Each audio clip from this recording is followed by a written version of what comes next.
Alright, so they're going to kill me off so I can start following these guys. So let's look at the team really quick. Looks like Team Special Forces only going with 2 destroyers, while Fleet of Fog going with 3, kind of what we've seen. 2 cruisers for Team Special Forces, and especially in New Orleans. It's the first New Orleans we've actually seen so far. So this is going to be kind of interesting with 3 NorCals and an Amagi for Team Special Forces, and 2 NorCals and 2 Amagis for Fleet of Fog. A bit more damage probably out of Fleet of Fog, but if you've watched these games in the past, the damage is a bit different. You see a lot more of HE spam and front on, and with carriers we're mostly going to see a 3-2-1 with a fighter build in the Shokakus.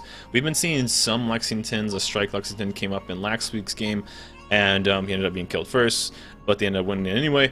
But most likely see Shokakus, most likely see Bensons. Don't see too many Fubukis. Bensons are just, they've just been way outperforming, and it looks like they're going to try to split up here, go for a B and C cap for Fleet of Fog, and obviously they are going to be capping A with the 2 destroyers. And you got a 3v2 for Fleet of Fog, so that kind of gives them the advantage. But with the New Orleans, they have their sonar, which is the only team that has a sonar, or radar actually, and they have better AA. So if they do get into a close fight, that New Orleans is going to be huge for AA, as well as both Kutuzovs. We've been seeing a lot of Kutuzovs, a lot of NorCals. Only 1 premium really for each team, 1 Kutuzov. So nobody went with a Tirpitz for this map, which I didn't think would be terrible, and no one went with. We're not seeing any Tirpitz. It's kind of interesting. No Lo Yangs. I don't think they quite have a spot. No Otagos. So we'll see how the New Orleans works. Kind of the first New Orleans we've seen. So it looks like Fleet of Fog is winning this first little fight. Not too much action so far. First North Carolina spotted for Fleet of Fog. Let's see if they can start pumping out some damage on D Bob. Fog Destroyer Johnson kind of flirting with the B cap right now. He doesn't want to quite give himself away. But if I'm these guys, okay, there we go. We got some good action. Let's go to Hegzilla, who's taking some damage over on C cap right now. And Fleet of Fog could not defend the A cap, so it's already 1 cap to 0. And with having a 3-2 destroyer without having either of the caps, that's a bit of an advantage for the Team Special Forces. And you know, Destroyer Johnson didn't hop onto the B cap, didn't cap that out, and already Hegzilla, with the 3-2 destroyer advantage, is already taking good shots. It looks like it's just one Benson over here, but he is taking the extra damage from that Benson and slowly getting picked off because he's currently spotted. He is going with, which we haven't seen a lot of, with the extra health. He does shoot down that last plane, but still no caps. Still the caps are slowly ticking up for Team Special Forces and giving them about a 70-point advantage, which really doesn't mean too much at this point in the game. But you know, if you're just sitting on that 1 cap, which is actually very aggressive if you think about it, because it's 1 destroyer going all by himself over to C cap that we at least can see. So pretty aggressive actually. I probably wouldn't have launched torpedoes for Johnson right there, but we'll see. We'll go to a Crying Stripper. We watched him from last week. Looks like they may have switched up the roster a little bit. And it looks like they pushed A relatively hard for the Team Special Forces, and Fog's kind of just hanging out, playing pretty cautiously, running with a little bit better cover on the north side of this map than there is the south side. But those North Carolinas are all point north and ready to kind of bear down. But Crying Stripper's just going to start pumping out some HE on this North Carolina to kind of set some fires and get that repair off cooldown and see what he can do. Looks like the 1 destroyer that was on C-Cap. Let's go back to Hegzilla, see if he's going to put any kind of... If I'm these guys, I push this C-Cap so hard right now. You have the advantage. You've basically spotted almost everything on the map. Why not just push it, take that destroyer off the field, unless they're really nervous about, especially that New Orleans or the Kutuzov potentially being there, that they just haven't spotted something. So I don't know why they just don't push this guy. Why not? I mean, most likely it's 1 destroyer. It's not capping really fast. And actually, right before it capped, it looks like, I don't know if it's Wild Wing or Rhino, right before C-Cap was about to cap, he left cap. So maybe a bit of a mess up there. But there we go. Lots of planes over on B-Cap right now, but really not too much action going on.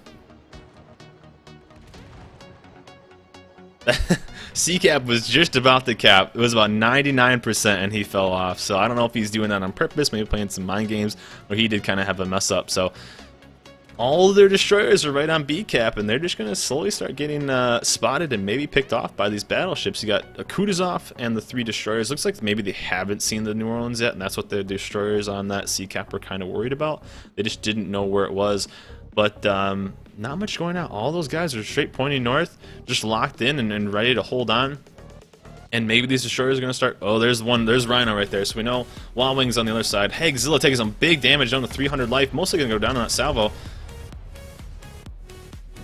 And down Hagzilla goes, and just like that, their advantage of having... Oh my gosh, almost takes a friendly torp right there from a Crying Stripper. Fog Destroyer. That would have been terrible for these guys. Not only were they down Destroyer, which was their advantage, they would have taken some friendly damage. That would have been a bit of a turning point right there, taking some extra damage from not only a friendly torp that close. He just barely missed that. I don't know if anybody's ever hit his S key harder than maybe Johnson has. 1 torp into a Crying Stripper, 2 torps into a Crying Stripper. Can he get the repair? He does. Down to 200 life. Fog having a pretty tough start, and they had such the advantage with destroyers. If I'm them, I push C-Cap, and just like that, they're getting flanked from this destroyer. And one of the destroyers is dead already, and Wild Wings is coming right up the backside of Fog Destroyer Johnson and a Crying Stripper. And they haven't been able to connect with any of their torpedoes. Of course, the majority of these are going to be spotted, and the destroyer right in front of them is still... they don't know where it is. And Wild Wings is still pushing into this cap, and Cap C with no contention.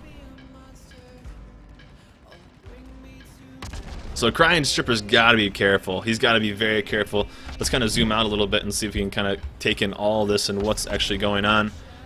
We got the 2 destroyers on B cap with the NorCals just right in front of them, or 1 destroyer that we saw hit Crying Stripper with 2. And if I'm these battleships and that Kutuzov especially, I'm lobbing shots, and you know one guy's been hit by 2 torpedoes. Might as well just start lobbing in 1 hit, and that destroyer's out of the game. Then you can just push. You can just push and absolutely take advantage. Let's see if Wild Wings is going to push in, sending some more torpedoes in. Johnson, they're both pointing the right direction. And there's Rhino. There we go. This is the action we want. Down goes Crying Stripper with only 200 life. Johnson perfectly broadside. I don't know if he has any torps, though. And Rhino just going to use his smoke, too. He's going to be relatively safe, although he's within 2 kilometers. He's going to be perma-spotted. Johnson taking some big damage, with Rhino taking some from the cruisers as well. Torps are in from Johnson. Will he take out Rhino? That would at least be a good trade. They're so far behind. Looks like 1 torp at least. Rhino's going to go definitely down with those torpedoes. Johnson getting the kill, but Johnson down to 2,000 life with shots in. And a destroyer over there with Wild Wings, only 500 life. Just like that, Fleet of Fog loses all its destroyers, down 2 caps. How do you come back from that? At least they got the 1.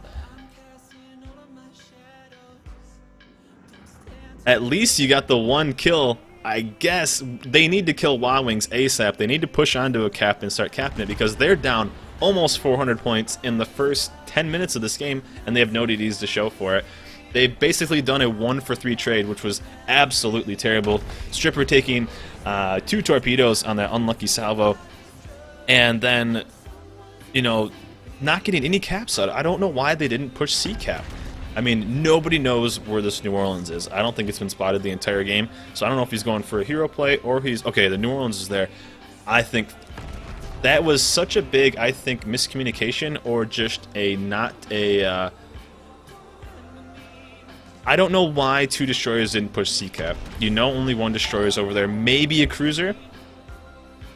And I don't know why they didn't push C. You got a 2v1, you know the destroyers are there, you take the gamble, potentially take some damage, and you just peace out. Why not push that cap, take out the destroyer, take that cap back? They're down that, let's say that swing right there. They don't take that extra damage, and then they have 2-to-1 caps, and it's a completely different game. I think that was a huge miscall by Fleet of Fog, not pushing that C-cap, not taking out the destroyer, and controlling that entire side of the map. If you do that, then you have 2 destroyers that can completely flank these guys who have not moved from pointing north-south. If you look at this is kind of what I'm talking about right now. I can't do a map right now. But If these two destroyers push to C-cap, kill that destroyer, then they have perfect broadside torpedo shots at all these battleships. As long as these battleships can tank that damage as long as they can, your two Bensons can absolutely rip apart this entire side. Either they're going to need to send a cruiser that way, which could get broadside shots from your battleship, or you know, the battleship's going to have to commit that way, and then your carrier is going to be able to only be able to attack those guys. A big, I say, miscall on this game for Fleet of Fog, most likely costing this game, and down goes. Oh, that's me. Never mind.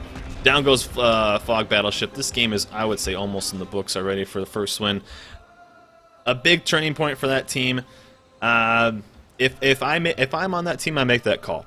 You take C-cap. I think it's not a guaranteed win, but it's much better than what they're at.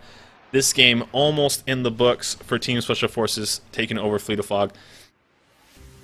They push in the A-cap finally. With only 312 to 940, there's not much more Fleet of Fog is going to be able to do unless they start detonating people, I guess. And they got to start one-shotting people, and with that many North Carolinas pointing straight forward, there's not too much you're going to be able to do. Down goes me, Josh. Huge play. We'll see. I mean, it's not... With only 50 points to go and then nowhere near C-cap, they're going to start getting kills. And with only Exodus being the one battleship at about 30,000 life, they have no visual on where the destroyer is, who has, of course, less. I don't see any cruiser taking any damage. I'm trying to find the ship that these guys kill in the little bit of time that they have before it just ticks down purely to caps. So let's kind of zoom out and kind of go through. And even Fleet Admiral Kolchak is down to about 3k life in the Kutuzov in that smoke, and you're going to have all these battleships shooting at him. The shot is in from Exodus. Can Exodus just finish him off? Looks like it probably clicked onto that mountain. That won't happen quite as much in the 5.6. Shot is in with a near miss. Fog Battleship Montana is trying to get some last Hail Mary shots in. They want that detonation. They want that detonation. Shots are in, taking hits, but not taking any damage. USS Adidas trying to go in and maybe take some more damage, maybe tank a little bit more. With 994, there's only a couple more ticks before this game is over. One more tick, and we're gonna get the first win for Team Special Forces. A pretty easy win. I'm surprised that kind of went that way with Fleet of Fog having the advantage in destroyers and not being able to control. Not being able to control what, I mean, the caps. I mean, DDs run caps. So, Team Special Forces with the first win. They go up 1-0 over Fleet of Fog. Pretty convincing. A pretty convincing win. I think they only lost one destroyer in a 1v3 trade. Honestly, that one call probably lost in the game. It maybe not have been a guaranteed win, but my gosh. I don't know why you just don't do it. At least risk it. You got a New Orleans there that's going to maybe be able to punish you a little bit, but why not go for it? Fog Destroyer. No, it's not Minakaze. Aircraft carrier battle. I mean, you got Fog winning that with nearly double the planes, and A432 getting about half the kills, but still. Just the destroyers on Fog, just completely taking Foolish Torps, almost taking that that friendly torp as well. So either miscommunication there or just not paying attention.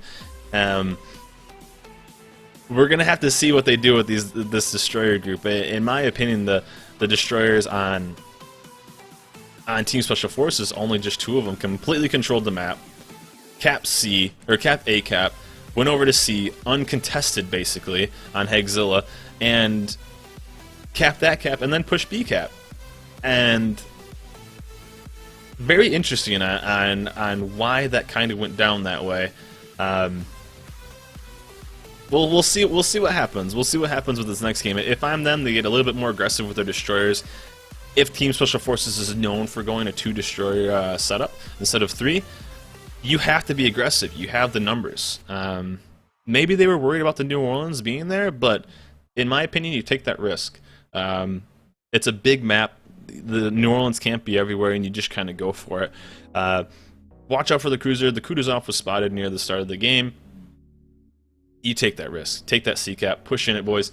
If you have advantage destroyers, you need to take advantage without, especially being gunboat destroyers.